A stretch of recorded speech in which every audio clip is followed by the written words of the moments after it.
பிதா, குமாரன், பரிசுத்த ஆவியின் திருநாமத்தினாலே ஆமென். செபிப்போம். எங்கள் எல்லார் மேலும், எல்லாரோடும், எல்லாருக்குள்ளும் இருக்கின்ற பிதா, குமாரன், பரிசுத்த ஆவியராகிய கடவுளே, கேருண்பிகளும் சேராபின்களும் உம்முடைய சந்நிதியிலே பிரசன்னராயிருந்து இடையறாமல் உம்மை பரிசுத்தர் பரிசுத்தர் பரிசுத்தர் என்று போற்றி ஆராதித்துக் கொண்டிருக்க தருவாயிலே உம்முடைய பிள்ளைகளாகிய நாங்கள் எங்களுடைய அரசாங்கம் விதித்திருக்கிற கொரோனா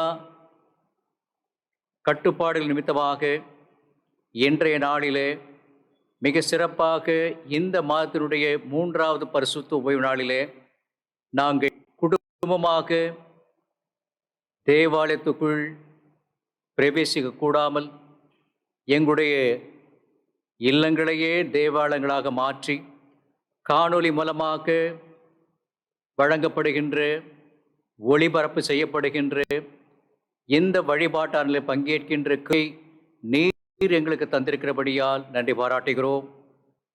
மிக சிறப்பாக இன்றைய நாள் ஒரு சிறப்பான நாளாக நாங்கள் அனுசரிக்கும்படியாக நீர் கொடுத்திருக்கிற வாய்ப்புக்காக அனுசரிக்கின்றோம். எங்களுடைய இந்திய துணைக்கண்டம், இந்திய திருநாடு சுதந்திரம் பெற்றிருக்கிற இந்த நாளை நாங்கள் அனைவரும் இந்தியர்களாக நினைவு கூறுகின்ற கிருபையை தந்தபடியால் மீண்டுமாக நன்றி பாராட்டுகிறோம்.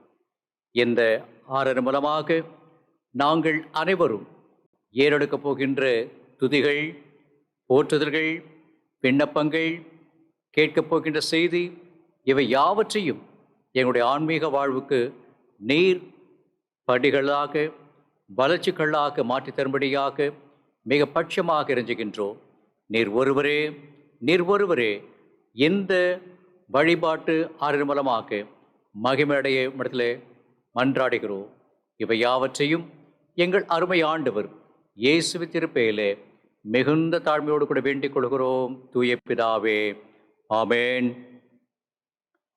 ஆண்டவரை ஆராதிக்கின்ற வண்ணமாகவும் இந்த மாதத்தினுடைய 3வது பரிசுத்த ஓய்வு நாளின் வழிபாட்டு ஆராதனைக்கு ஆரம்பமாகவும் நாம் அனைவரும் நம்முடைய இல்லங்களிலே இருந்த வண்ணமாகவே காணொளி மூலமாக ஒளிபரப்பு செய்யப்படுகின்ற இந்த வழிபாட்டரிலே 302வது பாமாலை மூலமாக நாம் கடவுளை போற்றி இவ்வாரணையை அவருக்கு மகிமையாக துவக்குவோம். பாமாலையின் 302. என் ஜீவன் இயேசுவே, சொந்தமாக ஆளுமே, எந்த காலம் நேரமும் நீர் கையாடி அருளும் என்ற பாடலை நாம் அனைவரும் இணைந்து பாடுவோம்.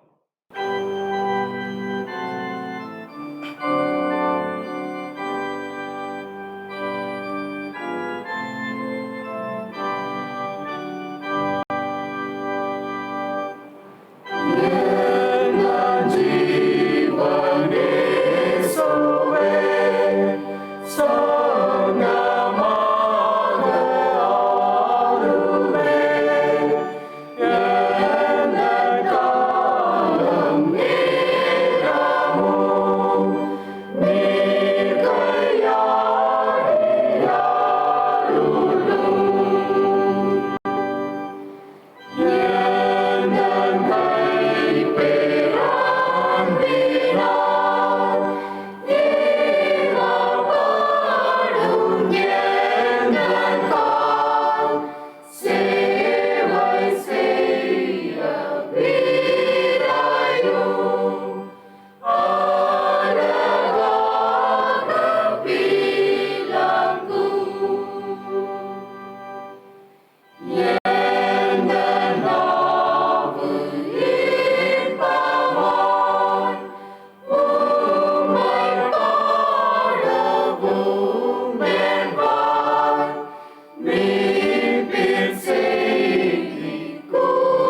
இருக்கின்ற இடங்களிலே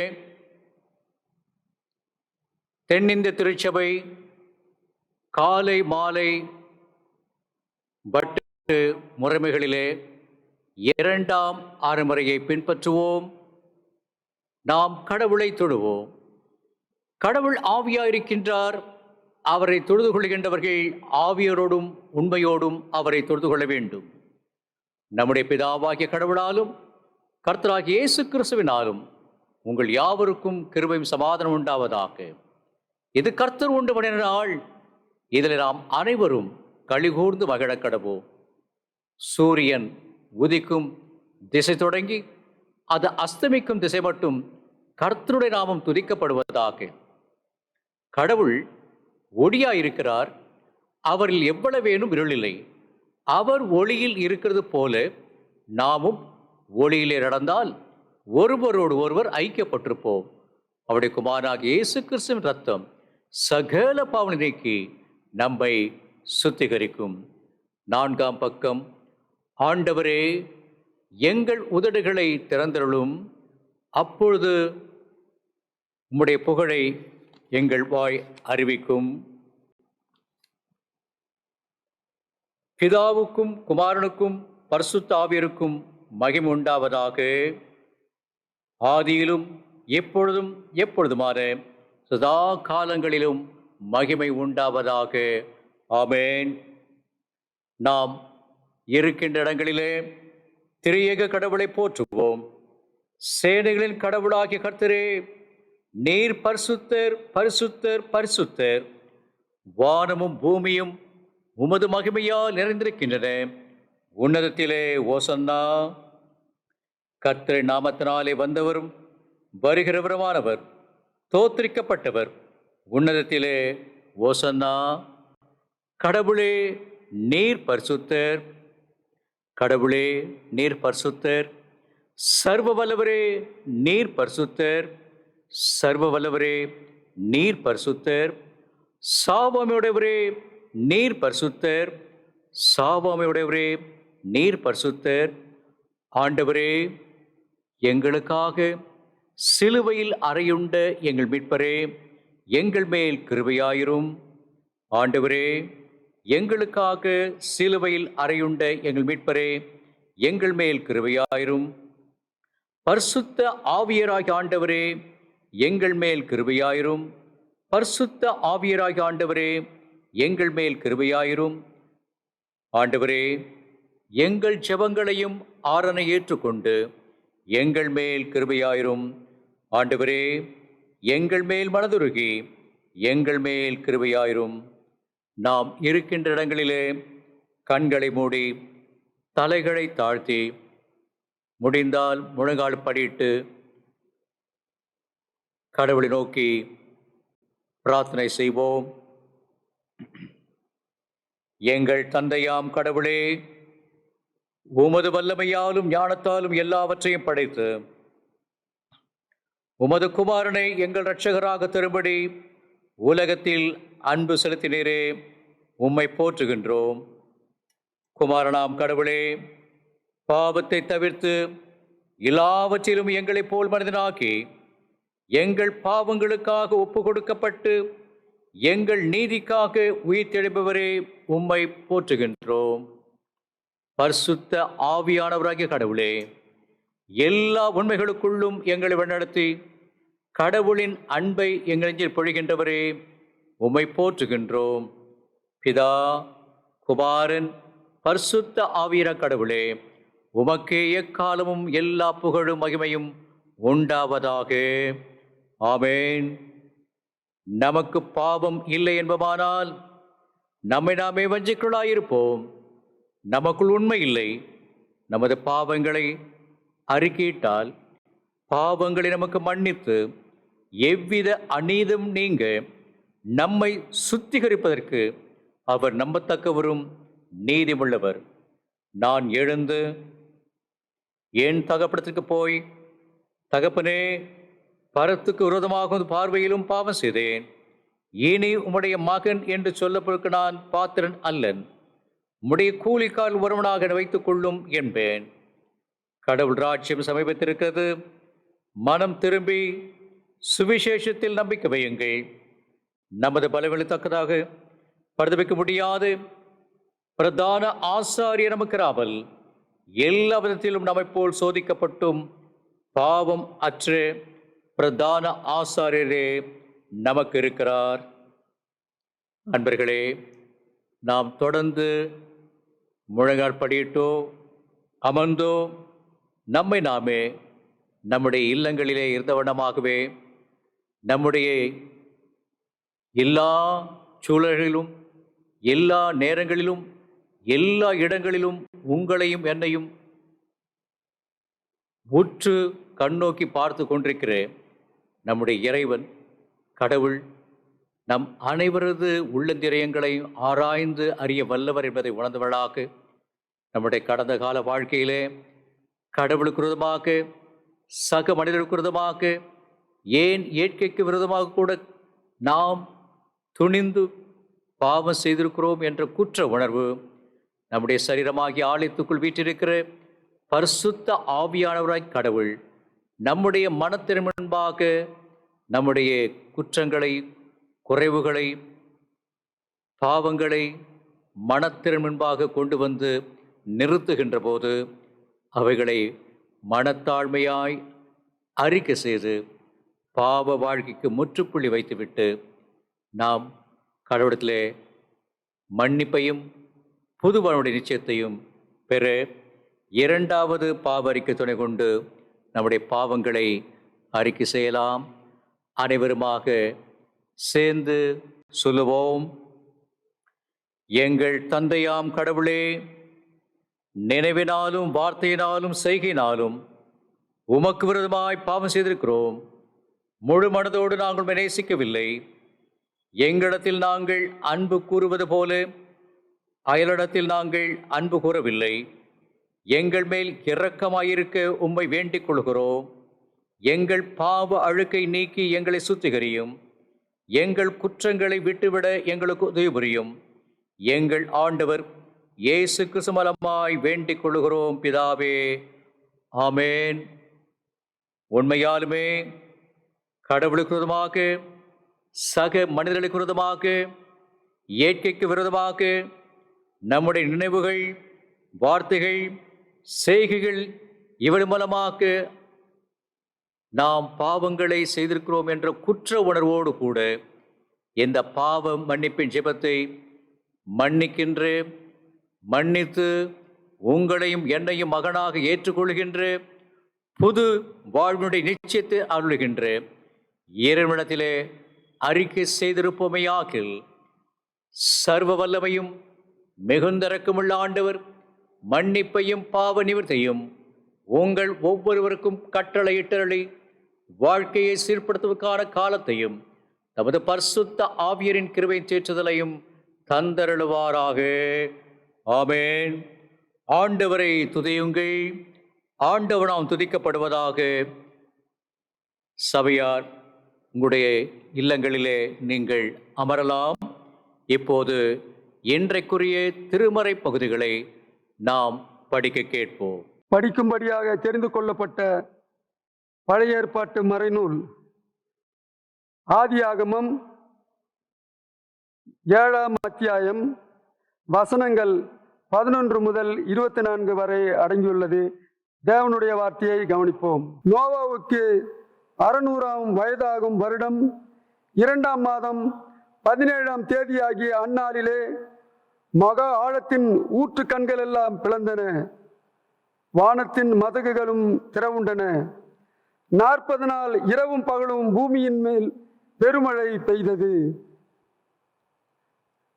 அன்றைய தினமே நோவாவும் நோவாவின் குமாரராகிய சேமும் காமும் யாப்போத்தும் அவர்களோடு கூட நோவாவின் மனைவியும் அவன் குமாரரின் 3 மனைவிகளும் வேலைக்குள் பிரவேசித்தார்கள்.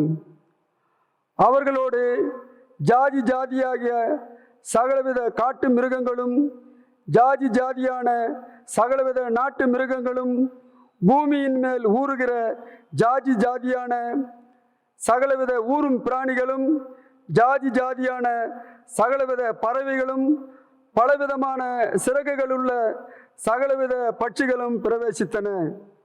இப்படியே ஜீவ சுவாசமுள்ள மாமிச ஜந்துக்கள் எல்லாம் ஜோடு ஜோடாக நோவாவிடத்தில் பேழைக்குள் பிரவேசித்தன.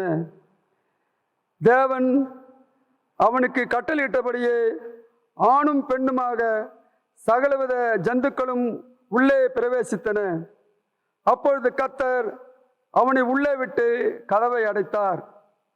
நீர் பிரளயம் 40 நாள் பூமியின் மேல் உண்டான போது நீர் பெருகி பேழையை கிளம்ப பண்ணிட்டு அது பூமிக்கு மேல் மிதந்தது. நீர் பெருவெள்ளமாகி பூமி மேல் மிகவும் பெருகிற்று. பேழையானது நீரின் மேல் மிதந்து கொண்டிருந்தது. நீரின் பூமியின் மேல் மிகவும் அதிகமாய் பெருகினதால் வானத்தின் கீழ் எங்கும் உள்ள உயர்ந்த மலைகள் எல்லாம் மூடப்பட்டன. மூடப்பட்ட மலைகளுக்கு மேலாய் 15 முழ உயரத்துக்கு நீர் பெருகிற்று.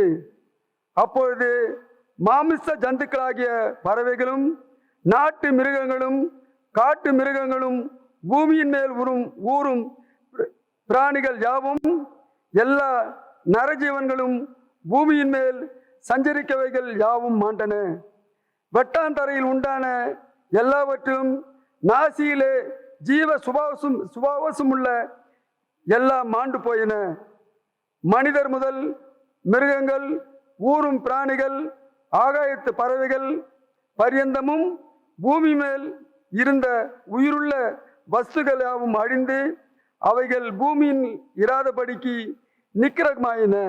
நோவாவும் அவனோட பேழையில் இருந்த உயிர்களும் மாத்திரமே காக்கப்பட்டன. நீர் பூமியின் மேல் 150 நாள் மிகவும் பிரவாகித்து கொண்டிருந்தது என்பது படிக்கும்படியாக தெரிந்து கொள்ளப்பட்ட பழைய ஏற்பாட்டு மறைநூல் படித்து முருந்தாயிற்று. தேவனே உமக்கு மகிமை உண்டாகுதாக. ஆமென். படிக்கும்படியாக கொடுக்கப்பட்ட 2ஆம் வேத பாடம் ரோமர் 6ஆம் அதிகாரம் 1 முதல் 14 வரை. ரோமர் 6, 1 முதல் 14. ஆகையால் என்ன சொல்வோம்? கிருபை பெருகும்படிக்கு பாவத்திலே நிலை நிற்காமல் என்று சொல்வோமா? கூடாதா? பாவத்திற்கு மரித்த நாம் இனி அதிலே எப்படி பிழைப்போம்? கிறிஸ்து இயேசுவுக்குள்ளாக ஞானஸ்தானம் பெற்ற நாம் அனைவரும் அவருடைய மரணத்துக்குள்ளாக ஞானஸ்தானம் பெற்றதை அறியாமல் இருக்கிறீர்களே. மேலும் பிதாவின் மகிமையிலே கிறிஸ்து மரித்தோரிலிருந்து எழுப்பப்பட்டது போல நாமும் புதிதாக ஜீவனுள்ளவர்களாய் நடந்து கொள்ளும் படிக்கு அவருடைய மரணத்துக்குள்ளாகும் ஞானஸ்தானத்தினாலே கிறிஸ்துவுடனே கூட அடக்கம் பண்ணப்பட்டோம். ஆதலால் அவருடைய மரணத்தின் சாயலில் நாம் இணைக்கப்பட்டவர்களானால் அவர் உயிர்த்தெழுதலின் சாயலும் இணைக்கப்பட்டிருப்போம். நாம் இனி பாவத்திற்கு ஊழியம் செய்யாதபடிக்கு பாவ சரீரம் ஒளிந்து போகும் பொருட்டாக நம்முடைய பழைய மனுஷன் அவரோட கூட சிலுவையில் அறையப்பட்டதென்று அறிந்திருக்கிறோம். மரித்தவன் பாவத்திற்கு நீங்கி விடுதலையாக்கப்பட்டிருக்கின்றானே. ஆகையால் கிறிஸ்துவனே கூட நாம் மரித்தோமானால் அவருடைய கூட பிழைத்து இருப்போம் என்று நம்புகிறோம். மரித்தோரிலிருந்து எழுந்து கிறிஸ்து இனி மரிப்பதில்லை என்று அறிந்திருக்கின்றோம். மரணம் இனி அவரை ஆண்டு கொள்வதில்லை. அவர் மரித்தது பாவத்திற்கென்று ஒரே தரம் மரித்தார். அவர் பிழைத்திருக்கின்றது தேவனுக்கென்று பிழைத்திருக்கின்றார். அப்படியே நீங்களும் உங்களை பாவத்திற்கு மரித்தவர்களாகவும் நம்முடைய கர்த்தராகிய இயேசு கிறிஸ்துவுக்குள் தேவனுக்கென்று பிழைத்திருக்கின்றவர்களாகவும் எண்ணிக்கொள்ளுங்கள். ஆகையால் நீங்கள் சரீர இச்சையின்படி பாவத்திற்கு கீழ்ப்படியத்தக்கதாக சாவுக்கேதுவான உங்கள் சரீரத்தில் பாவம் ஆளாதிருப்பதாக. நீங்கள் உங்கள் அவயங்களை அநீதியின் ஆயுதங்களாக பாவத்திற்கு ஒப்புக்கொடாமல் உங்கள் மரித்தோரிடத்திலிருந்து பிழைத்திருக்கிறவர்களாக தேவனுக்கு ஒப்பு கொடுத்து உங்கள் அவயங்களை நீதிக்குரிய ஆயுதங்களாக தேவனுக்கு ஒப்பு கொடுங்கள். நீங்கள் நியாயப்பிரமாணத்திற்கு கீழ்ப்படியாமல் கிருபைக்கு கீழ்ப்படியப்பட்டபடியால் பாவம் உங்களை மேற்கொள்ளப்பட்டது. பாடம் முடிந்தது. தேவனுக்கே மகிமை உண்டாவதாக. ஆமென். இன்றைக்கு படிக்கும்படியாக குறிப்பிடப்பட்டுள்ள நற்செய்தி பகுதி, அது தூய யோவான் என்பவர் எழுதின நற்செய்தி நூல் 12ஆம் அதிகாரம் வசனங்கள் 20 முதல் 26 உள்ள பகுதி. யோவான் 12:20 வசனம் தொடக்கம். பண்டிகையில் ஆராதனை செய்ய வந்தவர்களில் சிலர் கிரேக்கர் இருந்தார்கள். அவர்கள் கலிலேய நாட்டு பெத்சாய்தா ஊரானாகிய பிலிப்பினிடத்தில் வந்து, ஐயா, இயேசுவை காண விரும்புகிறோம் என்று அவரை கேட்டுக்கொண்டார்கள். பிலிப்பு வந்து அதை அந்திரேயாவுக்கு அறிவித்தார். பின்பு அந்திரேயாவும் பிலிப்புவும் அதை இயேசுவுக்கு அறிவித்தார்கள். அப்பொழுது இயேசு அவரை நோக்கி, மனிதகுமாரன் மகிமைப்படும்படியான வேளை வந்தது. மெய்யாகவே மெய்யாகவே நான் உங்களுக்கு சொல்லுகிறேன், கோதுமை மணியானது நிலத்தில் விழுந்து சாகாவிட்டால் தனித்திருக்கும், செத்ததையாகில் மிகுந்த பலனை கொடுக்கும். தன் ஜீவனை சிநேகிக்கிறவர் அதை இழந்து போவார். இந்த உலகத்தில் தன் ஜீவனை வெறுக்கிறவரோ அதை நித்திய ஜீவகாலமாய் காத்து கொள்ளுவார். ஒருவர் எனக்கு ஊழியம் செய்கிறவனால் என்னை பின்பற்ற கடவர். நான் எங்கே இருக்கிறேனோ அங்கே என் ஊழியக்காரரும் இருப்பார். ஒருவர் எனக்கு ஊழியம் செய்தால் அவரை பிதாவானவர் கனம் பண்ணுவார் என்பதே இன்றைக்கு படிக்கும்படியாக குறிக்கப்பட்டிருக்கின்ற நற்செய்தி பகுதி. படித்து முடித்தாயிற்று. கிறிஸ்துவே உமக்கே மகிமை உண்டாவதாக. ஆமென். கிறிஸ்துவுக்குள் அன்பான இறைமக்களே, மீண்டுமாக நம்முடைய சபையின் சார்பிலே இம்மாதத்தின் 3ஆம் பரிசுத்த ஓய்வு நாளின் காலை வழிபாட்டு ஆராதனையிலே காணொளி மூலமாக ஒளிபரப்பு செய்யப்பட்டு கொண்டிருக்கிற எந்த வழிபாட்டு ஆராதனையிலே குடும்பமாக பங்கேற்று கொண்டிருக்கிற உங்கள் அனைவரையும் திருச்சபையின் சார்பிலே வரவேற்பதிலும் திருத்துவ கடவுளின் திருப்பெயராலே ஆசீர்வதிப்பதிலும் மிகுந்த மகிழ்ச்சி அடைகின்றேன். கிறிஸ்துவின் சமாதானம் உங்கள் அனைவரோடு கூட இருப்பதாக. கெல்லிஸ் பகுதியில் இருக்கின்ற குருக்குல் இறையியல் கல்லூரியிலே 1970களிலே அப்போது அந்த குருத்துவ கல்லூரியிலே பேராசிரியராக பணியாற்றின டாக்டர் ஓஃபர் என்று சொல்லப்படுகின்ற ஒரு அறிஞர், இறையியல் பேராசிரியர், தன்னிடம் படித்த மாணாக்கர்களை அப்போது சென்னை மாநகரத்திற்குட்பட்ட சில பகுதிகளுக்கு ஒரு 10-15 கேள்விகள் அடங்கிய ஒரு வினாத்தாளை கொடுத்து, மக்கள் இந்த வினாத்தாள்களிலே நீங்கள் கேட்கின்ற போது, கேள்விகளை கேட்கின்ற போது என்ன எப்படிப்பட்ட பதிலை இருக்கிறார் என்பதை குறித்து நீங்கள் குறித்து வாருங்கள் என்று சொல்லி அவர்களை சென்னை மாநகரத்தில் இருக்கிற பல பகுதிகளுக்கு அனுப்பினார். அனுப்பி அவர் இறையியல் மாணாக்கர் மூலமாக கொடுத்து அனுப்பின அந்த வினாக்களுக்கு சென்னை மாநிலத்தில் வசித்து கொண்டது பல பேரத்தில் பெற்று பதில்களையும் பெற்றுக்கொண்டார். பெற்றுக்கொண்டு அவைகளை அவர் படிக்க முற்பட்டார். படித்து முடிந்த பிற்பாடு அவர் கேட்ட கேள்விகளில் 2, நீங்கள் ஆண்டவராகிய இயேசு கிறிஸ்துவை நம்புகின்றீர்களா என்ற ஒரு வினாவை சென்னை மாநிலத்திலே வாழ்ந்த மக்களிடத்திலே கேட்டிருந்தார். அதற்கு 198% மக்கள் ஆம், உண்மையாலுமே நாங்கள் அவரை நம்புகின்றோம், ஆண்டவராக ஏற்றுக்கொள்கின்றோம் என்று பதிலளித்தார்கள். அடுத்த கேள்வி, நீங்கள் இயேசுவை ஆண்டவராக ஏற்றுக்கொண்டால் ஏன் திருச்சபையிலே நீங்கள் அங்கத்தினராக இணையவில்லை என்கின்ற ஒரு கருத்தையும் ஒரு வினாவை எழுப்பியிருந்தார். அதற்கு பல பேர் கொடுத்திருந்த ஒரு பதில் அவருக்கு ஆச்சரியத்தை தந்தது. என்ன பதில் சொன்னால், நாங்கள் ஆண்டவராகிய இயேசு கிறிஸ்துவை ஏற்றுக்கொள்ள வேண்டும் என்று விரும்புகிறோம், திருச்சபையிலும் இணைய வேண்டும் என்று விரும்புகிறோம். ஆனால் எந்த திருச்சபையிலே நாங்கள் இணைவது என்பது குறித்து எங்களுக்கு பெருத்த கேள்விகள் இருக்கிறது. ஏனென்றால் ஒரு திருச்சபையார் சிறு வயதில் எடுத்த திருமுழுக்கு போதும் என்று சொல்கிறார்கள். இன்னும் சிலர் வாலிப வயதில் எடுக்கின்ற அந்த திருமுழுக்கு தான் நல்லது என்று சொல்கிறார்கள். சில பேர் தெளிப்பு ஞானஸ்தானம் நல்லது என்று சொல்கிறார்கள். சில பேர் இல்லை, இயேசு கிறிஸ்துவை போல முழுக்குதல் ஞானஸ்தானம் தான் உண்மையானது என்று சொல்கிறார்கள்.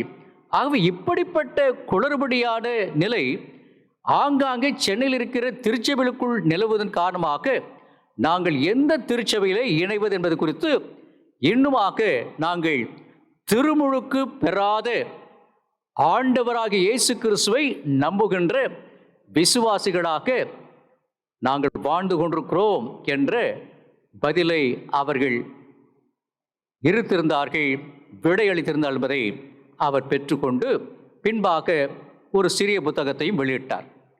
அன்பர்களே, இன்றைக்கு இந்த திருமுழுக்கு என்று சொல்லப்படுகின்ற இந்த ஒரு தலைப்பை நாம் இந்த நாளிலே சிந்திக்கும்படியாக நம்முடைய தென்னிந்திய திருச்சபை நமக்கு தந்திருக்கிறார்.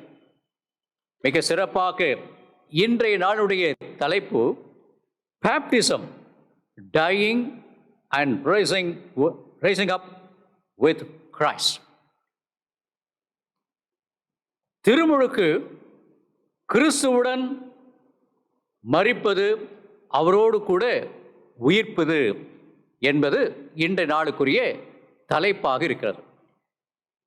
அன்பர்களே, இன்றைக்கு திருச்சபைகளிலே காணப்படுகின்ற பிரிவினைகளுக்கு, பிளவுகளுக்கு மிகவும் மிகவும் இடையூறாக சரியான புரிதல் இல்லாமல் இருக்கின்ற ஒரு கோட்பாடு இருக்குமே என்று சொன்னால் அது திருமுழுக்கு என்று சொன்னால் மிகப்பட்ட கூற்று இல்லை என்று நான் திடமாக நம்புகின்றேன். தென்னிந்திய திருச்சபை அங்கத்தினராக இன்றைக்கு நாம் சொல்லுகின்ற விசுவாச பிரமாணங்களிலே 2 விசுவாச பிரமாணங்களிலும் 3 விசுவாச பிரமாணம் உண்டு. ஆனால் நேரத்தை கருத்தி அத்தனேஷிய விசுவாச பிரமாணத்தை நாம் அறிக்கையிடுவது கிடையாது. மாறாக திருவிருந்து ஆறின போது நிசையா விசுவாச பிரமாணத்தையும் மேட்ரிங்ஸ் என்று அழைக்கப்படுகின்ற திருவிருந்து அல்லாத ஆராதனைகளிலே நாம் அப்போஸ்தலருடைய விசுவாச பிரமாணத்தையும் அறிக்கை செய்கிறோம். இந்த 2 விசுவாச பிரமாணங்களிலும் நாம் அறுதியிட்டு சொல்லுகின்ற ஒரு விசுவாச அறிக்கை சொன்னால், I believe in only one baptism, ஒரே ஞானஸ்தானத்தை நான் அறிக்கை செய்கிறேன் என்று நாம் அறிக்கை செய்கிறோம். ஆகவே தென்னிந்திய திருச்சபையின் விசுவாசிகள் சிறு வயதிலே எடுத்த ஞானஸ்தானம் போதுமானது. சில பேர் சிறு வயதிலே எடுத்த ஞானஸ்தானம் போதுமானது அல்ல என்று கருதி இயேசுவை போல நாங்கள் திருமுழுக்கு எடுக்க வேண்டும் என்று சொல்லி முழுக்குதல் ஞானஸ்தானத்தையும் 2 அல்லது 3 ஞானஸ்தானங்களை பெற்ற விசுவாசிகளும் இன்றைக்கு நம்முடைய வாழ்ந்து கொண்டிருக்கிறார் சொன்னால் அது சரியான புரிதல் இல்லாமல், மிக சிறப்பாக திருமுழுக்கை குறித்து சரியான புரிதல் இல்லாமல் இப்படிப்பட்ட செய்கைகளிலே அவர்கள் ஈடுபடுகிறார் என்பதை கருதி நான் மிக மிக வருத்தம் அடைகின்றேன். அன்பர்களே, இன்றைக்கு இந்த திருமுழுக்கிலே நாம் பயன்படுத்துகின்ற ஒரு விசேஷித்த அடையாள செய்கை நீர். இந்த நீர் ஓடுகின்ற நீரா அல்லது நிற்கின்ற நீரா, பாத்திரத்தில் வைக்கப்படுகின்ற நீரா அல்லது தண்ணீருடைய அளவு அதிகமாக இருக்கிறதா என்கின்ற அப்படிப்பட்ட வினாக்கள் இந்த திருமுழுக்கின் போது நாம் எதிர்கொள்ளக்கூடாது, கேள்வி எழுப்பவும் கூடாது. மாறாக கிரேக்கத்திலே பேப்டிசோ என்கின்ற கிரேக்க வார்த்தையினுடைய பொருள் மூழ்குதல், கழுவுதல் என்று பொருள். ஆகவே இன்றைக்கு இந்த நீர் நம்முடைய உடலை சுத்திகரிக்கின்ற ஒரு அடையாள பொருளாக சாக்கிரமென்று என்று அழைக்கப்படுகின்ற திருமுழுக்கிலே தென்னிந்திய திருச்சபை ஏற்றுக்கொண்டிருக்கிற இந்த திருவரு சாதனத்திலே நாம் தண்ணீரை பயன்படுத்திக் கொண்டிருக்கிறோம். மிக சிறப்பாக இப்படி கழுவுதல், முழுகுதல் என்கின்ற இப்படிப்பட்ட பொருளை தருகின்ற இந்த திருமுழுக்கு ஏன் நாம் சிறுவர்களுக்கு தருகிறோம் என்ற ஒரு வினாவும் இதில் தூக்கியிருப்பதை நாம் அறிகின்றோம். கண்டிப்பாக இப்படிப்பட்ட கேள்வி எழுவது நமக்குள்ளாக இயற்கையான ஒன்று. இதற்கான ஒரு விடையை இந்த திருமுழுக்கு என்று சொல்லப்படுகின்ற இன்று நாளுக்குரிய தலைப்பிலே 3 பதிவுகளை நான் இன்றைக்கு பதிவு செய்ய வேண்டும் என்று, பகிர்ந்து கொள்ள வேண்டும் என்று விரும்புகிறேன். இந்த பகுதிகளை நாம் சிந்திப்பதற்கு முன்பாக இருக்கின்ற இடங்களிலே கண்களை மூடி தலைகளை தாழ்த்தி பிரார்த்தனை செய்வோம். பள்ளம் மேடு தடை தாண்டியே பசாசின் கண்ணிக்கு நீங்கியே, பள்ளம் மேடு தடை தாண்டியே பசாசின் கண்ணிக்கு நீங்கியே, உள்ளார்வமுடன் வெண் பார்வையுடன் நான் மெல்ல மெல்ல நடந்தே, எந்தன் மீட்பு சிலுவை சுமப்பேனே, எந்தன் மீட்பு சிலுவை சுமப்பேனே.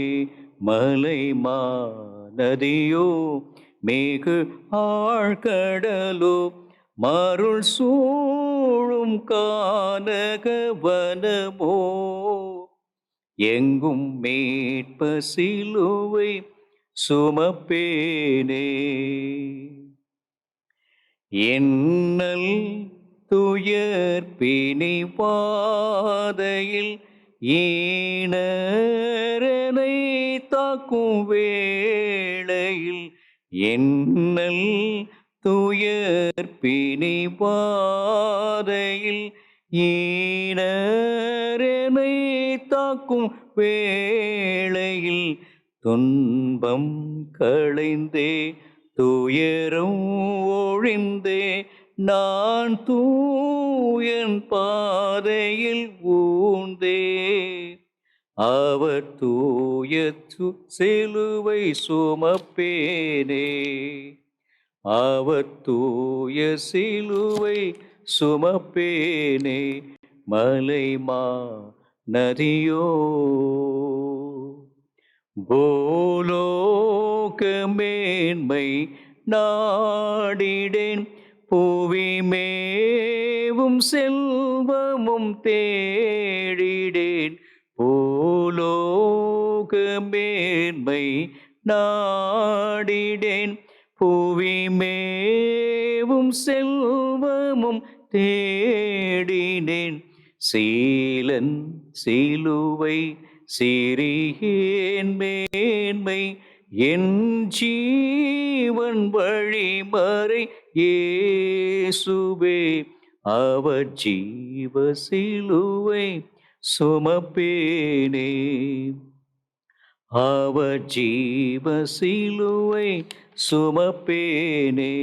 மலை மாநதியோ மிகு ஆழ்கடலோ மருள் சூழும் கானக வனமோ, எங்கும் மீட்ப சிலுவை சுமப்பேனே. மலை மாநதியோ. அன்பறிந்த ஆண்டவரே, இன்றைக்கும் நாங்கள் சார்ந்திருக்கின்ற தென்னிந்திய திருச்சபையுடைய நல்வாழ்வுக்காக ஒவ்வொரு வாரமும் பல்வேறுபட்ட தலைப்பின் அடிப்படையில் கால சூழலுக்கு ஏற்ற வண்ணமாக தரப்பட்டிருக்கின்ற தலைப்புகளின் ஊடாக நாங்கள்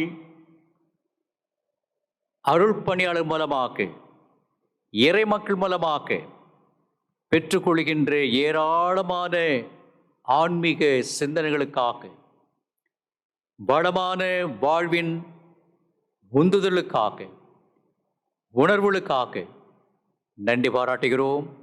இன்றைய நாளிலும் baptism, dying and rising up with Christ, திருமுழுக்கு, கிறிஸ்துவுடன் மரிப்பதும் உயிர்ப்பதும் என்கின்ற தலைப்பின் ஊடாக சில சிந்தனைகளை நாங்கள் சிந்திக்க முற்படுகின்றோம்.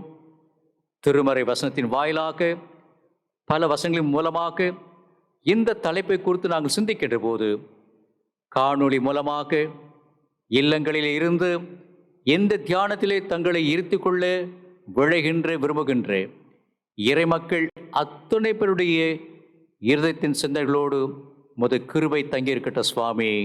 ஆமென். அன்பர்களே, baptism, dying and rising up with Christ, திருமுழுக்கு, கிறிஸ்துவுடன் உயிர்ப்பதும் மரிப்பதும் என்ற தலைப்பை சிந்திக்கின்ற போது 3 சிந்தனைகளை இந்த திருமுழுக்கு எடுத்து என்பதாக நான் கருதுகின்றேன். ஒருவேளை இந்த திருமுழுக்கை பற்றி பல நிலைகளிலே, பல கோணங்களிலே, பல பரிமாணங்களிலே இதை குறித்து நாம் சிந்திக்கலாம். இருப்பினும் காலத்தை கருத்திலே கொண்டு 3 சிந்தனைகளை மட்டும் நான் ரத்தின சுருக்கமாக பதிவு செய்ய வேண்டும் என்று விரும்புகின்றேன். முதலாவதாக ஆதியாகமம் 17ஆம் அதிகாரம் 11-12 வசனங்கள், 1 பேதுரு 3ஆம் அதிகாரம் 21ஆம் வசனம், லூக்கா 2ஆம் அதிகாரம் 21ஆம் வசனம், இவைகளை நாம் படிக்கின்ற போது நமக்கு திருமுழுக்கு என்கின்ற தலைப்பு விடுக்கின்ற முதல் சிந்தனை உடன்பாட்டில் உடன்படுதல் திருமுழுக்கு என்பது. உடன்பாட்டில் அல்லது உடன்படிக்கையில் உடன்படுதல் திருமுழுக்கு என்பதால், அன்பர்களே, இந்த நாட்களில் அநேக செக்டேரியன் குரூப்ஸ் என்று அழைக்கப்படுகின்ற மரபு சார்ந்த அப்போஸ்தலர் வழிவந்த பாரம்பரியமிக்க இப்படிப்பட்ட மெயின்லைன் சர்ச்சஸ் இருந்து விலகி இருக்கின்ற, பிரதிசரிக்கின்ற பல்வேறுபட்ட செக்டேரியன் குரூப்ஸ் என்று சொல்லப்படுகின்ற இந்த சபைகளிலே, பிரதர், சிஸ்டர், நீங்கள் திருமுழுக்கு பெற்றீர்களா, ஞானஸ்நானம் பெற்றீர்களா என்று கேட்கின்ற போது தென்னிந்திய திருச்சபையிலிருந்து அந்த திருச்சபைகளுக்கு செல்லுகின்ற மக்கள் சொல்லுகின்ற ஒரு பதில், ஆம், நாங்கள் எடுத்துவிட்டோம் என்று சொல்வார்கள். ஆனால் அப்படிப்பட்ட திருச்சபைகளிலே இப்படிப்பட்ட கேள்விகளை கேட்கின்ற பாஸ்டர்ஸ் அல்லது சிஸ்டர்ஸ் என்ன சொல்வார்னு சொன்னால், இல்லை இல்லை, இந்த சிறு வயதில் எடுத்த திருமுழுக்கு என்பது தவறான ஒன்று. பாவத்துக்கு செத்து நீதிக்கு உயிர்த்தெழுதல் என்பதுதான் உண்மையான திருமுழுக்கு. ஏனென்றால் பாவம் என்று சொல்லப்படுகின்ற காரியம் உங்களுக்கு எப்போது தெரிய வரும் சொன்னால், நீங்கள் தெளிவற்ற நபர்களாக நல்லது எது தீயது என்று பகுத்தறியத்தக்கதான அப்படிப்பட்ட ஞானத்திலே வாலிப வயதில் அடைகின்ற போதுதான் உங்களுக்கு பாவம் எது என்று தெரிய வரும். ஆகவே அப்படிப்பட்ட நிலையிலே வாழுகிற போது நீங்கள் பாவத்துக்கு செத்து நீதிக்கு உயிர்த்தெழுகின்ற அப்படிப்பட்ட திருமுழுக்கு அவசியம் என்று சொல்வார்கள். ஆனால் அன்பர்களே, திருமுழுக்கு என்று சொல்லப்படுகின்ற இந்த காரியத்தை நாம் பார்க்கிற போது, நான் இப்போது சொன்ன இந்த 3 வசனங்களை நீங்கள் வீட்டிலே இருக்கின்ற இடங்களிலே இந்த அருளுரை முடிந்த பிற்பாடு எடுத்து படித்து பாருங்கள். யூதர்கள் தங்களை சுத்திகரிப்பதற்காக அவர்கள் உடன்படிக்கை என்று சொல்லப்படுகின்ற இந்த நிலையிலே விருத்தசேதனம் பண்ணி கொண்டார்கள். இது ஆபிரகாம் விசுவாசிகளின் தகப்பனார் என்று அழைக்கப்படுகின்ற ஆபிரகாம் காலத்திலே நான் சொன்ன ஆதியாகும் 17ஆம் அதிகாரம் 11-12 வசனங்களிலே கடவுள் இந்த நுனித்தூளின் மூலமாக விருத்தசேதனம் பண்ணப்படுகின்ற நிலையிலே உடன்படிக்கை செய்கின்றார்.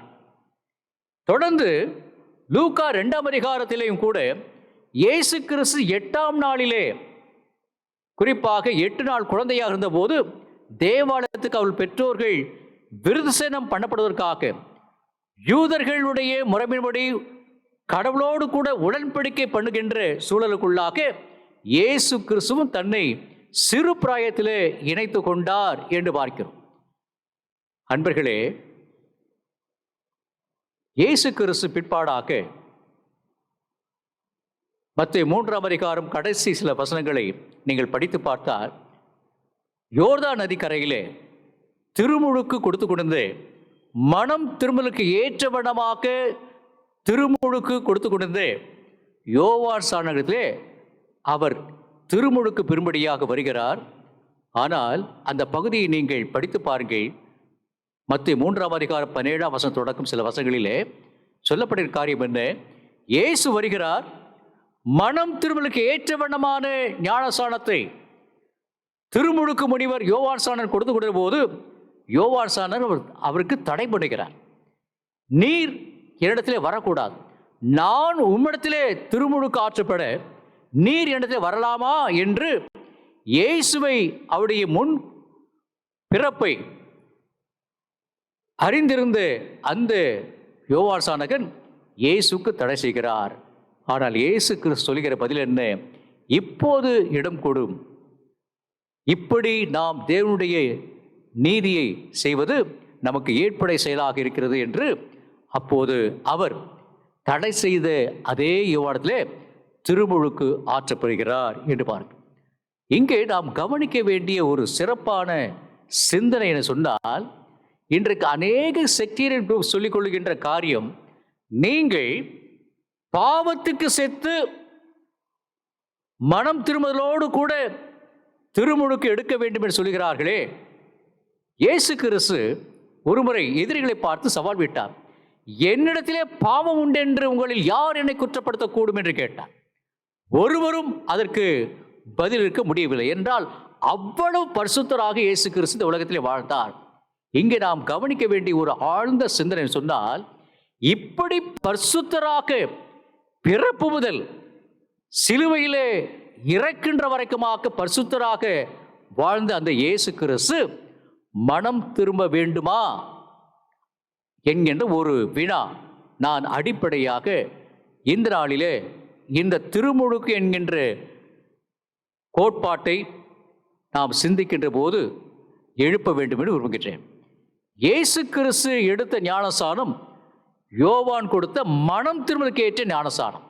ஆனால் இயேசு கிறிஸ்து மனம் திரும்ப வேண்டியது அவசியமில்லை.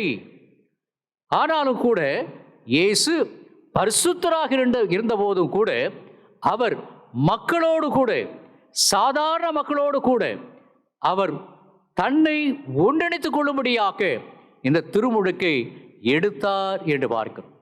அன்பர்களே, இன்றைக்கு செக்டேரியன் குரூப்ஸ் இருக்கின்ற அநேகர் கேட்கின்ற கேள்வி, சிறு பிராயத்தை எடுத்த ஞானசானம் தவறு என்று கூறுவார்கள். ஆனால் சில வசனங்களை நான் குறிப்பிடுகிறேன்.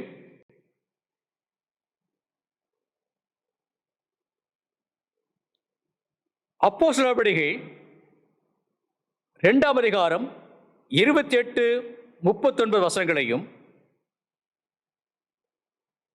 கொலோசியர் 2ஆம் அதிகாரம் 12 முதல் 16 உள்ள வசனங்களையும், அப்போஸ்தலர் நடவடிக்கைகள் 16ஆம் அதிகாரம் 15ஆம் வசனத்தையும், 16ஆம் அதிகாரம் 33ஆம் வசனத்தையும், 1 கொரிந்தியர் 1ஆம் அதிகாரம் 16ஆம் வசனத்தையும் நாம் படிக்கின்ற போது அங்கே இந்த திருத்தூதுவர் மடல்களிலே நமக்கு கிடைக்கின்ற அடிப்படையான செய்தி, பவுல் அப்போஸ்தலர் சரி, பேதுரு அடிகளாரும் சரி, அங்கே எந்த விதமான இந்த பாகுபாடு இல்லாமல், வயதுக்கு உட்பட்டவர்கள்தான் சிறு பிள்ளைகள் ஞானஸ்நானம் எடுக்கக்கூடாது என்ற அப்படிப்பட்ட கட்டுக்கோப்புக்குள்ளாமல், விதிகளுக்குள்ளாமல் இந்த திருமுழுக்கை அவர்கள் இருத்தி கொள்ளாமல் சொல்லப்படுகிற காரியம் என்ன? நான் சிறை காப்பாளனுக்கும் அவருடைய வீட்டாருக்கும், சேவானுக்கும் அவருடைய வீட்டாருக்கும் என்று பவுலடிகளார் வீட்டார் அனைவருக்கும் நான் திருமுழுக்கு கொடுத்தேன் என்று தன்னுடைய திருப்பணியிலே அவர் கொடுத்த ஞானஸ்நானத்தை நினைவுபடுத்தி எழுதுகின்றார். அன்பர்களே, இந்த வீட்டார் அனைவருக்கும், ஹவுஸ் ஹோல்ட் என்று சொல்லப்படுகின்ற போது, அந்த வீட்டிலே சிறு குழந்தையாக இருக்கின்ற ஒரு குழந்தையும் கூட அந்த வீட்டிலே ஒரு நபராக கண்டிப்பாக கருதப்பட்டிருக்க வேண்டும். ஆகவே நான் வீட்டார் அனைவருக்கும் திருமுழுக்கு கொடுத்தேன் என்று பவுல் சொல்லுவதனுடைய காரணம், அங்கே சிறுவர்களையும் உள்ளடக்கிய ஒரு ஞானஸ்நானத்தை அவர் சொல்லுகிறார் என்று நாம் பார்க்கிறோம். ஆரம்ப கால திருச்சபையிலே ஏன் சிறார்களுக்கு திருமுழுக்கு கொடுக்கப்பட்டது சொன்னால், இயேசு கிறிஸ்துடைய வருகை, இரண்டாம் வருகை 1ஆம் நூற்றாண்டிலேயே இருக்கும் என்று பவுலடிகளாரும் தன்னுடைய நிருபத்திலே அநேக இடங்களில் எழுதியிருக்கிறார். 1ஆம் நூற்றாண்டிலேயே இயேசு கிறிஸ்துடைய வருகை இருக்கும் என்று ஆதி திருச்சபை பெரியார்கள் கருதினார்கள். இதனுடைய ஒரு விளைவு, நாங்கள் திருமுழுக்கு எடுத்து விட்டோம், விருத்து சேர பண்ணப்படாமல் இயேசு கிறிஸ்துடைய திருக்கட்டளைக்கு ஏற்ற பண்ணமாக இப்போது நாங்கள் திருமுழுக்கு எடுத்து விட்டோம்.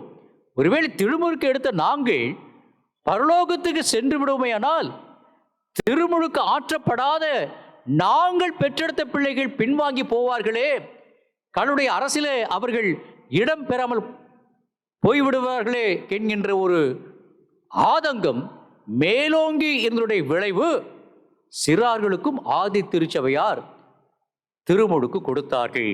ஆகவே நாம் அடிப்படையிலே இந்த திருமுழுக்கு ஆதி திருச்சபையிலே விருத்தசேனம் பண்ணப்படாமல் யூதர்கள் விருத்தசேனம் பண்ணிக்கொண்டார்கள். கிறிஸ்துவை ஆண்டவராக ஏற்றுக்கொண்ட சமூகத்தினர் விருத்தசேனம் பண்ணப்படாமல் அவர்கள் திருமுழுக்கு என்ற இந்த திருவிரு சாதனத்தை அவர்கள் ஏற்றுக்கொண்டார்கள், சாக்கிரமத்தை ஏற்றுக்கொண்டார்கள். ஆகவே இந்த திருமுழுக்கு என்பது baptism is a journey not a destination என்கின்ற ஒரு ஆதாரமுள்ள ஒரு கருத்தை நான் பதிவு செய்ய வேண்டும் விரும்புகின்றேன். மீண்டுமாக சொல்லுகின்றேன், baptism is a journey not a destination.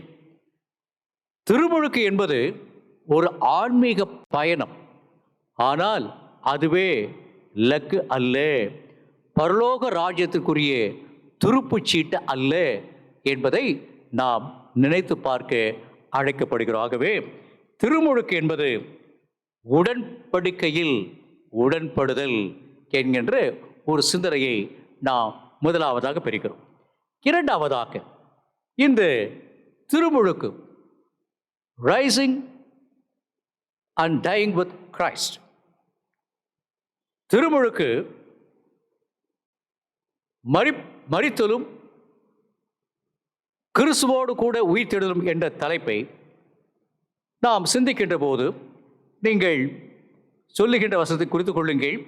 1 கொரிந்தியர் 12ஆம் அதிகாரம் 13ஆம் வசனம், ரோமர் 6ஆம் அதிகாரம் முதல் 11 வசனங்கள், 1 கொரிந்தியர் 10ஆம் அதிகாரம் 1-2 வசனங்கள், 1 பேதுரு 3ஆம் அதிகாரம் 20-21 வசனங்களை நாம் படித்து பார்த்தால் அங்கே நமக்கு கிடைக்கின்ற இரண்டாவது சிந்தனை, திருமுழுக்கு என்பது உளமாறி இயேசுவின் உடலில் இணைதல் என்பதுதான் திருமுழுக்கு. உள்ளம் மாறி இயேசுவினுடைய திரு உடலில் இணைவதுதான் திருமுழுக்கு. அன்பர்களே, 1 கொரிந்தியர் 12ஆம் அதிகாரத்தை நீங்கள் முழுவதுமாக படித்து பாருங்கள். இதிலே நமக்கு கிடைக்கின்ற அருமையான சிந்தனை, கிறிஸ்துவுடைய உடலை,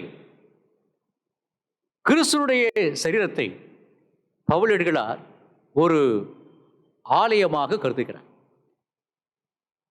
பாடி ஆஃப் கிரைஸ்ட், திருச்சபை கிறிஸ்துவுடைய திருவுடல்.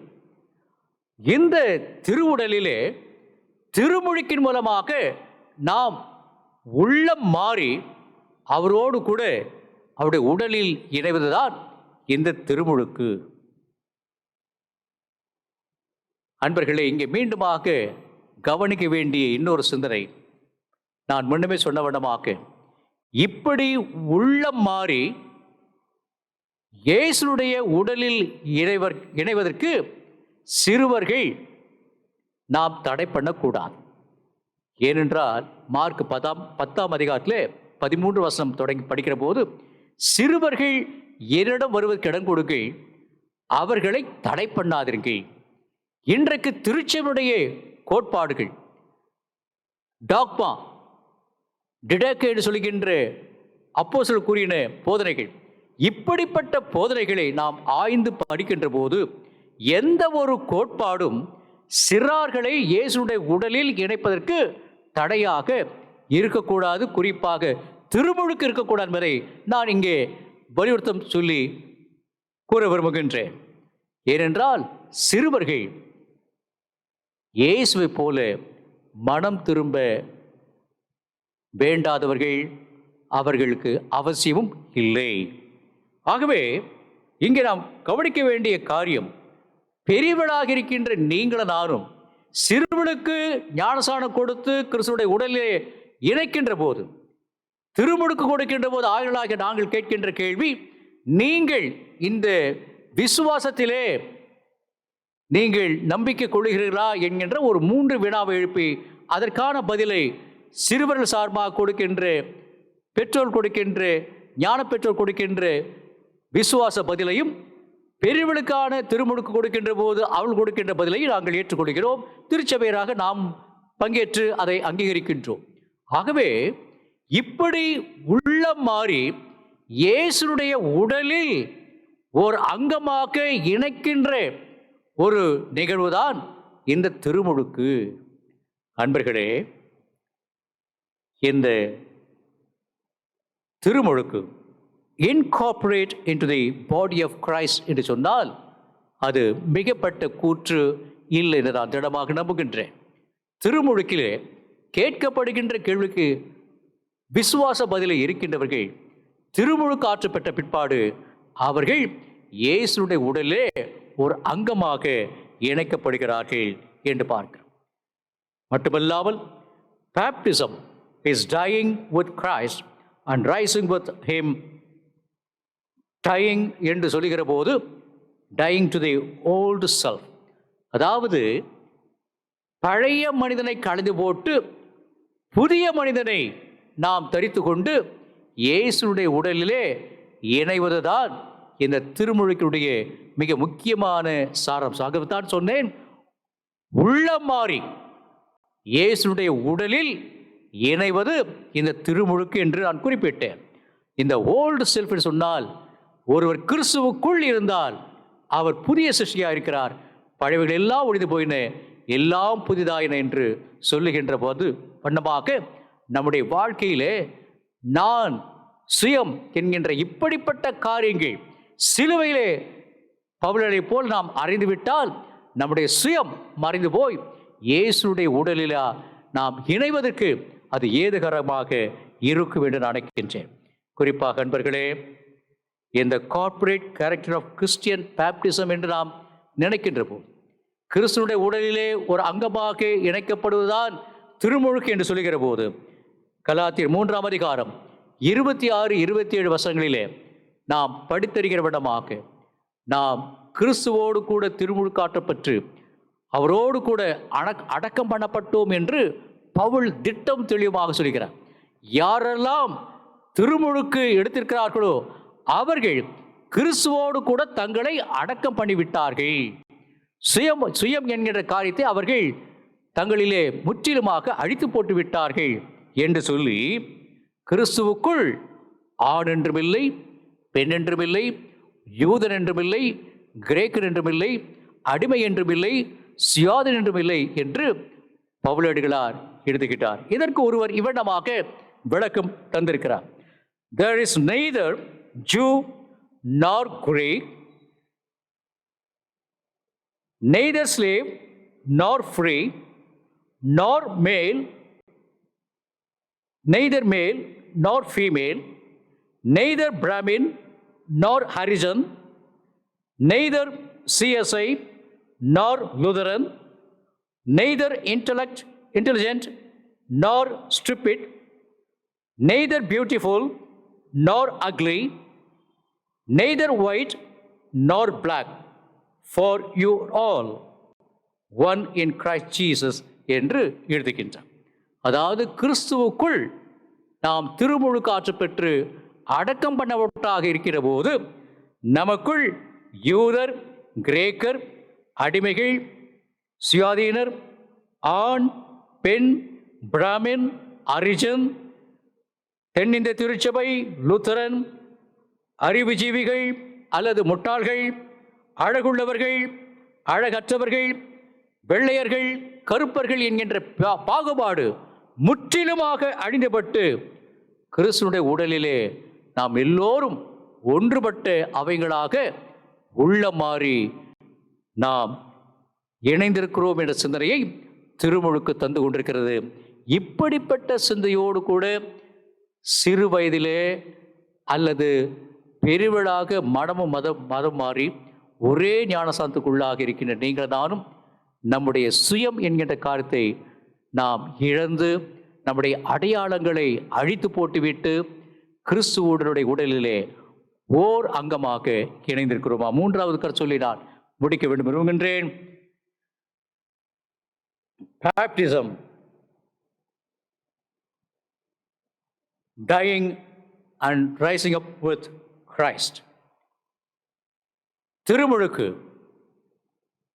கிறிஸ்துவுடனே கூட உயிர்த்தெழுதலும் மரித்தலும் என்ற தலைப்பை சிந்திக்கிற போது மீண்டுமாக இந்த வசனங்களை குறித்துக் கொள்ளுங்கள்.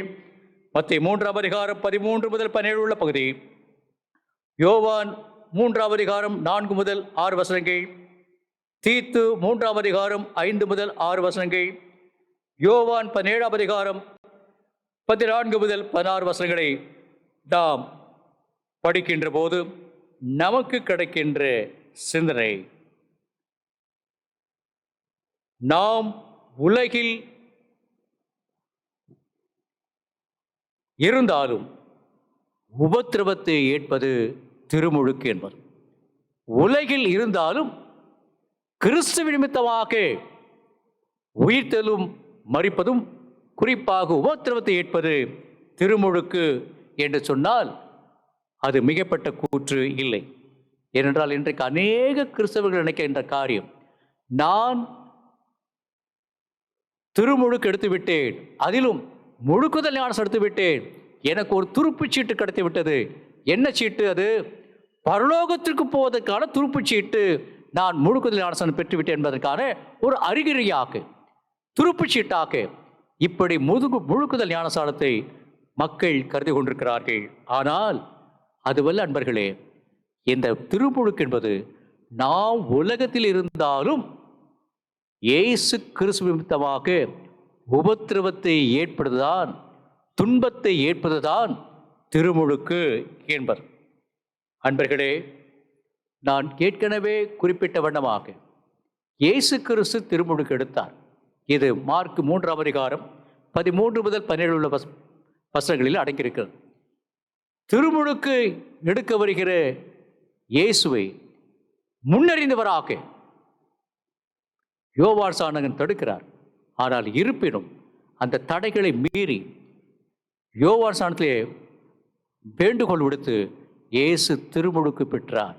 இயேசு கிறிஸ்து, மீண்டுமாக சொல்லுகிறேன், இயேசு கிறிஸ்து இன்றைக்கு நாம் நினைத்து கொண்டிருப்பதைப் போல மனம் திரும்பினால்தான் திருமுழுக்கு என்று சொல்லப்படுகிற கோட்பாடு தவறான ஒரு கோட்பாடு. ஆனால் இயேசு கிறிஸ்துவை பாருங்கள், அவர் மனம் திரும்ப வேண்டிய அவசியமில்லை. இருந்தாலும் அவர் உலகத்திலே தான் இருக்கிறேன் என்ற ஒரு செய்தியை அறிவிக்கும்படியாகவும் யோவான் சாணனுக்கு தெரியும் அவர் எப்படிப்பட்டவர், அவருடைய முன்னிருப்புத்தன்மை என்பது யோவான் சாணனை பொறுத்த மட்டும் தெரியும். எனக்கு பின்பாக ஒருவர் வருகிறார், அவர் என்னிலும் மேன்மை உள்ளவர், அவருடைய பாதரட்சியினுடைய வாரை அழிப்பது கூட எனக்கு தகுதி கிடையாது, நான் ஜலத்தினால் உங்களுக்கு ஞானஸ்நானம் கொடுக்கிறேன், அவரோ ஆவியினாலே உங்களுக்கு அக்கினினாலே உங்களுக்கு திருமுழுக்கு கொடுப்பார் என்று அவருடைய முன்னிருப்புத்தன்மையை அறிந்தவர் யோவான் சாணகர். இருப்பினும் இயேசு கிறிஸ்துவுடைய அப்படிப்பட்ட ஒரு வேண்டுகோளுக்கு யோவான் செவிமடுத்து அவருக்கு திருமுழுக்கு கொடுத்தார். ஏன் இயேசு கிறிஸ்து திருமுழுக்கு எடுத்தார் சொன்னால், தான் உலகத்திலே வந்திருக்கிற தேவ ஆட்டுக்குட்டியானவர் என்பதை மக்கள் அறிந்து கொள்கின்ற வண்ணமாக, யோவான் சாணகர் அறிந்திருந்தார், மக்கள் அறிந்து கொள்ள வண்ணமாக உலகத்தினுடைய பாவத்தை சுமத்திருக்க தேவ ஆட்டுக்குட்டியாக சாதாரண மக்களோடு கூட தன்னை ஒன்றிணைத்துக் கொள்வதற்காக அவர் திருமுழுக்கு எடுத்தார் என்று பார்க்கிறோம். அன்பர்களே, இன்றைக்கு திருமுழுக்கு என்பது உலகத்திலிருந்து நம்மை பிரித்துக் கொள்வதற்கான ஒரு சாக்கிரமந்து இல்லை. இன்றைக்கு அநேகர் திருமுழுக்கு எடுக்கிறார்கள், ஆனால் விளைவு என்ன? தங்களுடைய உடைகளின் மூலமாக நாங்கள் எல்லாம் முழுக்குதல் பெற்றவர்கள் என்று தங்களை தாங்களே உலகத்திலிருந்து பிரித்து எடுத்துக்கொண்டு ஒரு அடையாளத்தோடு வாழ்ந்து கொண்டிருக்கிறார்கள். அப்படிப்பட்ட ஒரு அடையாளத்தை இயேசு கிறிஸ்து கிஞ்சித்தேனும் வாழவில்லை. அவர் உலகத்திலே இருந்தாலும் உலகத்தினுடைய ஒட்டுமொத்த மக்களுடைய உபத்திரவத்தை ஏற்பதற்காக அவர் திருமுழுக்கு எடுத்தார். குறிப்பாக நீங்கள் பின்பாக படித்து பாருங்கள்.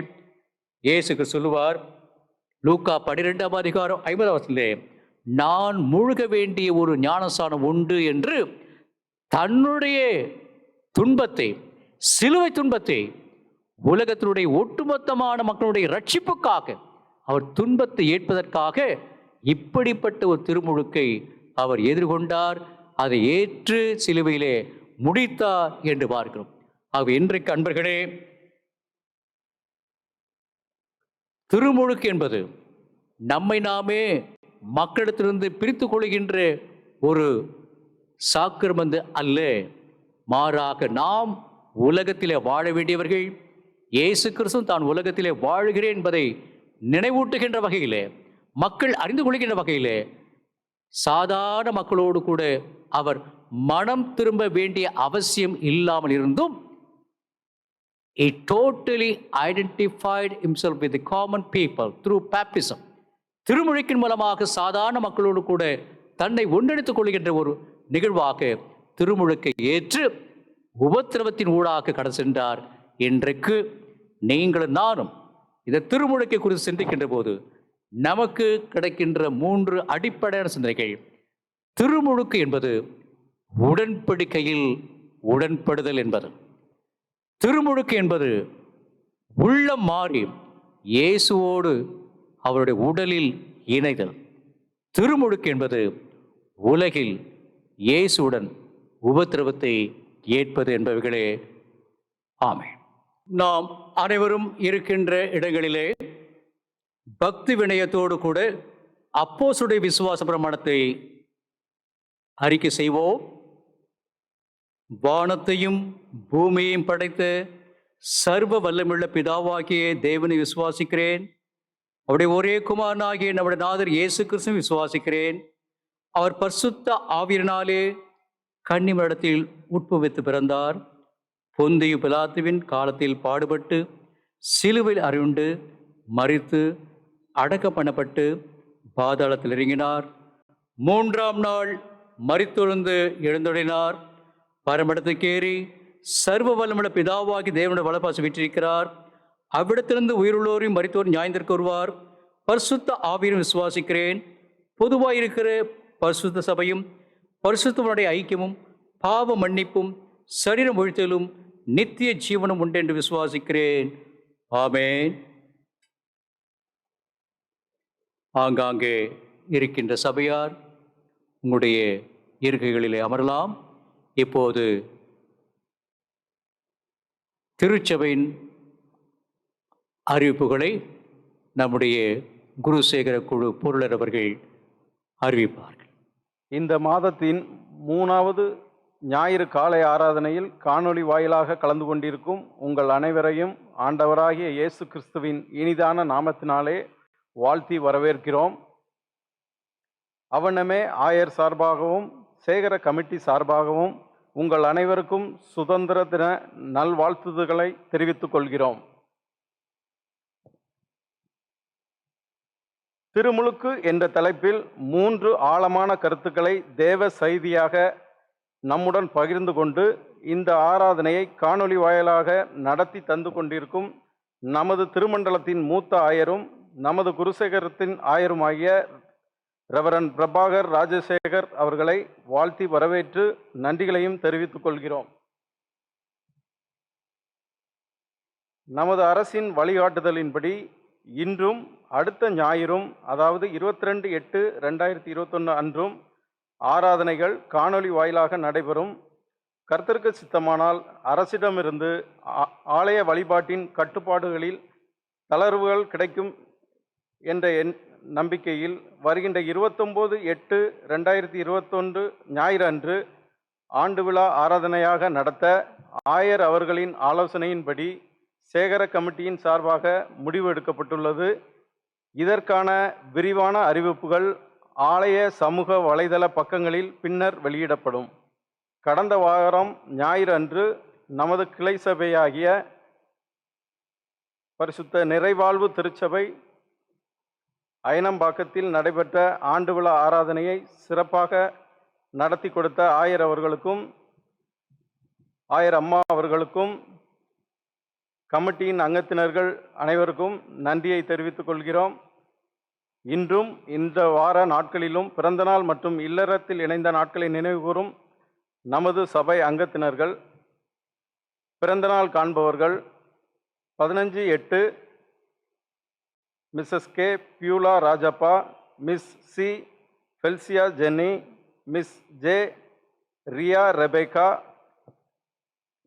16/8 Mrs P Roslin, Mr S Eben Samraj, Mrs Rini Antony, 17/8 Mrs T Dorothy, Mrs RVS Parimalam, 18/8 Mrs G Mangaiyarkarasi, Mr S Daniel Devasahayam, 19/8 Master S Darwin John, Mrs R Jeyarani, Miss Emima Gracia, doctor Lenin Das. 20/8 Mr M Cecil Danny, Miss Helga Blessy. 21/8 Mr S Isaac Dhanraj, Mr Johnny Martin, Master M Ashwin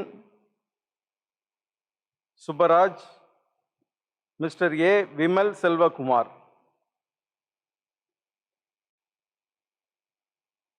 திருமண நாட்கள் காணும் தம்பதிகள் 17/8 Thiru K Thomas, Thirumathi D Nirmala. 20/8 Thiru V Bhaskar Sekar, Thirumathi P Gnanaselvi. 21/8 திரு D பேரின்பம், திருமதி doctor Anitha Ponmalar. இந்த வார பிறந்தநாள் மற்றும் திருமண நாள் காணும் நமது சபை அங்கத்தினர்களை வாழ்த்துகிறோம். ஆயர் ஐயா அவர்களுக்காக விசேஷமாக ஜெபிப்பார்கள். கடந்த வார காணிக்கை விவரம்: general fund 41,897, improvement fund 46,290, mission fund 13,790, building fund 10,140, symmetry fund 15,405, school fund 38,185, vision 2025 15,440, ஆக மொத்தம் 1,81,147. ஒரு மரண அறிவிப்பு: நமது சபையை சார்ந்த திரு ராஜாமணி அவர்களின் மனைவியும் திரு அனில்ராஜ் மற்றும் சுனில்ராஜ் அவர்களின் தாயாரும் ஆகிய திருமதி எஸ் சரோஜினி, வயது 59, அவர்கள் கடந்த 9/8/2021 அன்று கர்த்தருக்குள் நித்திரை அடைந்தார்கள். அவர்களது நல்லடக்கம் 10/8/2021 அன்று மாலை 4:30 மணிக்கு நடைபெற்றது. அவர்களது குடும்ப ஆறுதலுக்காக ஜெபித்துக் கொள்ளும்படி உங்களை கேட்டுக்கொள்கிறோம். நன்றி.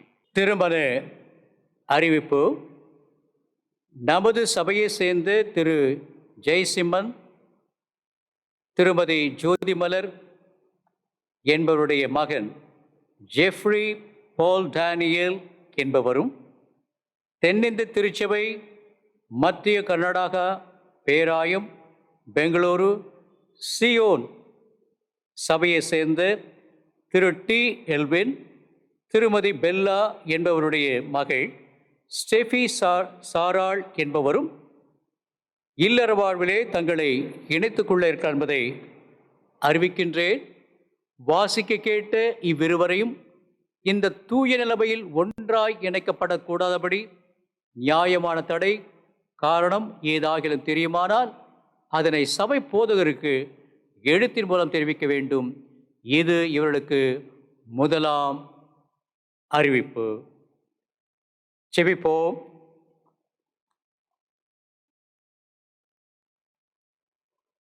எங்கள் அன்பறைந்த ஆண்டவரே, எங்களுடைய காலங்களை உமது கரங்களில் வைத்திருப்பவரே, இன்றைய நாளிலும் இவ்வாறு நாட்களிலும் தங்களுடைய பிறந்த நாட்களையும் இல்லற இரவு நாளையும் கண்டும் காண இருக்கப் போகின்ற அன்பர்களையும் தம்பதியினரையும் உம்முடைய அருட்கடத்துக்குள்ளாக படைக்கின்றோம். அதே வண்ணமாக இல்லற வாழ்விலே இணைய இருக்கின்ற இப்போது வாசிக்க கேட்ட இந்த 2 பிள்ளைகளையும், பிள்ளைகளை பெற்றெடுத்த பெற்றோரையும், இந்த பிள்ளைகளை இணைப்பதற்காக 2 வீட்டார் எடுத்துக்கொள்கின்ற திருமணத்திற்கான முயற்சிகளையும் நீர் நல்ல முடிவுகளாக மாற்றித்தர வேண்டுமாய் மன்றாடுகின்றோம். கருத்தோடும் ஜெபத்தோடும் இந்த பிள்ளைகள் இருவருமே இப்போதிருந்தே இந்த பரிசுத்த மெய் விவாகத்திற்கென்று தங்களை தகுதிப்படுத்திக் கொள்ள தயார்படுத்திக் கொள்ள முடித்து ரசிக்கின்றோம். உலக நாடுகள் ஒவ்வொன்றையும் ஆசுபத்திரிலும், இந்திய துணைக்கண்டத்தை ஆசுபத்திரும், தமிழகத்தை ஆசுபத்திரிலும் ஆண்டவரை மீண்டுமாக இந்த கொரோனா தொற்று வியாதி அதிகரிக்கின்ற சூழலை நாம் கண்டு வருதுகின்றோம். இப்படிப்பட்ட நிலைகள் முற்றிலுமாக மாறத்தக்கதாக, கொரோனா வியாதி மூலமாக உயிரிழப்புகள் தொடர்ந்து ஏற்படாத வண்ணம் நீர் எங்களை தற்காத்து கொள்ள வேண்டுமாய் மன்றாடுகின்றோம். முன்கள பணியாளராக பணியாற்றிக் கொண்டிருக்கிற மருத்துவர்கள், செவிலிமாளர்கள், காவல்துறையினர், மட்டுமல்லாமல் தூய்மை பணியாளர்கள், வியாபாரிகள் யாவரோடும் முதுகிருவிற்கு மன்றாடுகின்றோம்.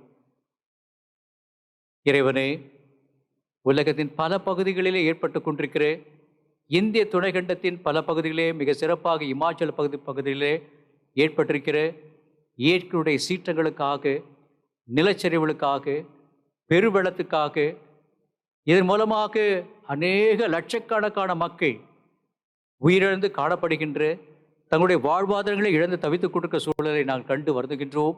இப்படிப்பட்ட நிகழ்வுகள் தொடர்ந்து நிகழாத வண்ணம் இயற்கையை பண்படுத்துங்கள், பாதுகாத்துக் கொள்ளுங்கள் என்ற திருக்கட்டளையை மனிதர்களாகி நாங்கள் மீறி தன்னலவாதிகளாக, சுயநலவாதிகளாக காடுகளை அழித்தும், வன விலங்குகளை அழித்தும், பறவைகளை அழித்தும், இயற்கையுடைய வளங்களெல்லாம் சீரழித்துக் கொண்டிருக்கின்ற சூழல் நிமித்தமாக இப்படிப்பட்ட இடுக்கண்கள், துயரங்கள், துன்பங்கள் நேரிடுவதை நாங்கள் கண்டு மனவருந்துகிறோம். அப்படிப்பட்ட நிலைகளை மக்கள் மாற்றிக்கொள்ளும்படியாக உம்மிடத்திலே இறைஞ்சுகின்றோம். இறைவனே, தென்னிந்திய திருச்சபை, 24 பேராயங்கள், எங்களுடைய பேராயர், அவருடைய குடும்பம், எங்களுடைய பேராயத்தில் இருக்கின்ற அருள் பணியாளர்கள், மிஷனரிமார்கள், நிறுவனங்கள், நிறுவன தலைவர்கள் யாவரோடும் அது கிருபையிருக்க மன்றாடுகிறோம். எங்களுடைய திருச்சபைக்காக ஜெபிக்கிறோம். நேற்றைய முன்தினத்திலே 22ஆம் ஆண்டுக்குள்ளாக நாங்கள் அடியெடுத்து வைத்திருக்கிறோம். கொரோனா தொற்று வியாதி மூலமாக அரசாங்கம் வைத்திருக்கிற கட்டுப்பாடு நிமித்தமாக நாங்கள் வெகு விமர்சையாக இந்த நாளை கொண்டாட இந்த சூழலிலே ஆண்டவா, இந்த நாளை நாங்கள் தவிர்த்திருக்கிறோம், தள்ளி போட்டிருக்கிறோம். கர்த்தருக்கு சித்தமானால் இந்த மாதத்தின் இறுதி பரிசுத்த விழாவிலே நாங்கள் கொண்டாடும்படியான சூழ்நிலையை நீர் எங்களுக்கு உருவாக்கி தர வேண்டுமாய் மன்றாடுகிறோம். எங்களுடைய திருச்சபையில் இருக்கிற ஒவ்வொரு குடும்பங்களையும் நீர் ஆசிர்வதிக்க வேண்டுமாய் மன்றாடுகிறோம். கிளை சபைகளில் இருக்கின்ற அத்திப்பட்டு, அடையாளப்பட்டு, இனமாக ஐனம்பாக்கம் போன்ற திருச்சபைகளுக்காக ஜெபிக்கிறோம். அங்கே இருக்கின்ற ஒவ்வொரு இறை மக்களையும் நீர் ஆசிர்வதிக்க வேண்டுமாய் மன்றாடுகிறோம். இந்த கொரோனா தொற்று வியாதி மூலமாக தங்களுடைய வருவாயை இழந்து பிள்ளைகளுடைய படிப்புகளுக்கு கல்வி கட்டணம் செலுத்த முடியாமல் தங்களுடைய வீடுகளுக்கு வாடகை தர முடியாமல் வருவாயை இழந்து பாதி வருவாய் வாங்கி கொண்டு கஷ்டப்பட்டு கொண்டிருக்கிற துயரத்தில் இருக்கின்ற மக்களுக்காக ஜெபிக்கின்றோம். எங்களுக்கு தெரியாமல் மருத்துவமனைகளில் யாராவது சிகிச்சை பெற்று வந்தால் அவர்களுக்காக ஜெபிக்கிறோம். ஆண்டவரே, கடந்த வாரத்திலே உமக்குள் நித்திரடைந்திருக்கின்ற திருமதி சரோஜினி அவருடைய வாழ்வுக்காக ஜெபிக்கிறோம். அன்னாரை இழந்து வாடிக்கொண்டிருக்கிற அவருடைய அன்பு கணவர் அனில், சுனில் போன்ற அவருடைய பிள்ளைகளுக்காக, மருமக்களுக்காக, பேரப்பிள்ளைகளுக்காக, உடன்பிறர்களுக்காக ஜெபிக்கிறோம். அன்னாரை இழந்து வாடிக்கொண்டிருக்கிற ஒவ்வொரு உள்ளங்களுக்கு வேண்டிய ஆறுதலையும் உலக தரக்கூடாத மெய் சந்தோஷ சமாதானத்தையும் தந்திரள வேண்டுமா மன்றாடுகிறோம். தொடர்ந்து நாங்கள் ஆண்டவரே உம்முடைய திருப்பணிவடைக்காக தொடர்ந்து படைக்கப் போகின்ற ஒவ்வொரு காணிக்கைகளையும் நீர் அங்கீகரிக்க வேண்டுமாய் மன்றாடுகிறோம். வெளிநாடுகளிலும் வெளியோடு இருக்கின்ற ஒவ்வொரு பிள்ளைகளையும் ஆசீர்வதித்தருளும். இயேசு வழியாக ஜெபிக்கின்றோம் தூய தந்தையே, ஆமேன். மீண்டுமாக நாம் இருக்கின்ற இடங்களிலே 131வது கீர்த்தனையை பாடுவோம். நீ உனக்கு சொந்தமல்லவே, மீட்கப்பட்ட பாவி, நீ உனக்கு சொந்தமல்லவே, நீ உனக்கு சொந்தமல்லவே, நிமலன் கிறிஸ்து நாதர்க்கே சொந்தம் என்ற பாடலை திருமுழுக்கு திருத்துவ கடன் திருப்பிறாலே ஏற்றுக்கொண்டவளாக இருக்கின்ற நாம் நமக்கு சொந்தமல்ல, மீட்கப்பட்ட பாவிகளாக இயேசு கிறிஸ்துவை சொந்தம் என்ற பாடலை நாம் பாடுவோம்.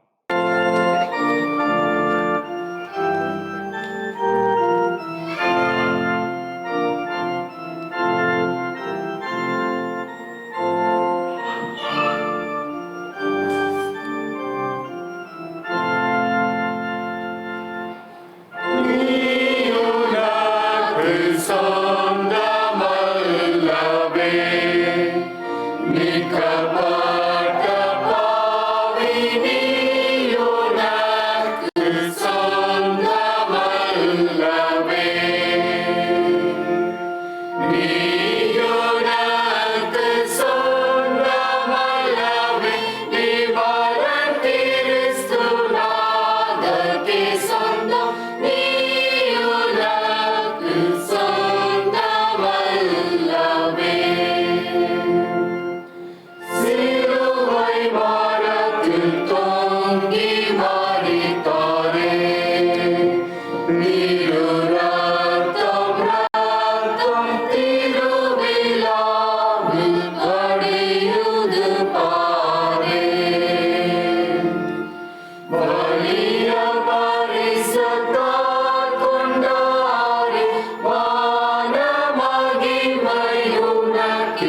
செபிப்போம். அனைவருமாக சேர்ந்து கர்த்தருடைய ஜெபத்தை ஏறெடுப்போம். பரமண்டலங்களில் இருக்க எங்கள் பிதாவே, உம்முடைய நாமம் பரிசுத்தப்படுவதாக, உம்முடைய ராஜ்யம் வருவதாக, உம்முடைய சித்த பரமண்டலத்தை செய்யப்படுவது போல பூமியிலே செய்யப்படுவதாக. அன்றன்று வேண்டிய ஆகாரத்தை இன்று எங்களுக்கு தாரும். எங்களுக்கு விரோதமாய் குற்றம் செய்வர்களுக்கு நாங்கள் மன்னிக்கிறது போல எங்கள் குற்றங்களை எங்களுக்கு மன்னியும். எங்களை சோதனைக்கு உட்பட பண்ணாமல் தீமையினின்று எங்களை ரட்சித்துக் கொள்ளும். ராஜ்யம் வல்லமையும் மகிமையும் என்றென்றைக்கும் விடவுகளே. ஆமென். இந்த நாளுக்குரிய சுருக்க ஜெபத்தை எடுப்போம். எல்லாம் வல்ல கடவுளே, எல்லா நல் ஈவுகளையும் அளிக்கிறவரே, முது ஒரே ஆவியால் பல்வேறு திருப்பணி விடைகளை திருச்சபையில் அமைத்திருக்கிறீர். திருப்பணிக்கென்று அழைக்கப்பட்டுள்ள உமது அடியாரை இரக்கமாய் கண்ணோக்கும். அவர்கள் உமது திருநாம மேன்மைக்கும் திருச்சபை கட்டியெழுப்பதற்கும் சொல்லாலும் நல் மாதிரியாலும் உண்மையோடும் மகிழ்ச்சியோடும் உமக்கு தொண்டு புரிய முது தூய ஆவியரால் அவர்களை எப்போது நிரப்பிரலும். எங்கள் ஆண்டவர் இயேசு கிறிஸ்து மூலமாய் இவைகளை மிகுந்த தாழ்மையோடு வேண்டிக் கொள்கிறோம் தூய தந்தையே. ஆமென். நமது ஆண்டவராகிய இயேசு கிறிஸ்துவினுடைய கிருபையும் பிதாவாகிய தேவனுடைய அன்பும் பரிசுத்த ஆவியானவருடைய இணையராத உறவும் உங்கள் அனைவரோடு கூட என்றும் என்ற சதா காலமும் நீடித்து நிலைத்திருப்பதாக. ஆமென்.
Baptism, dying and rising up with Christ.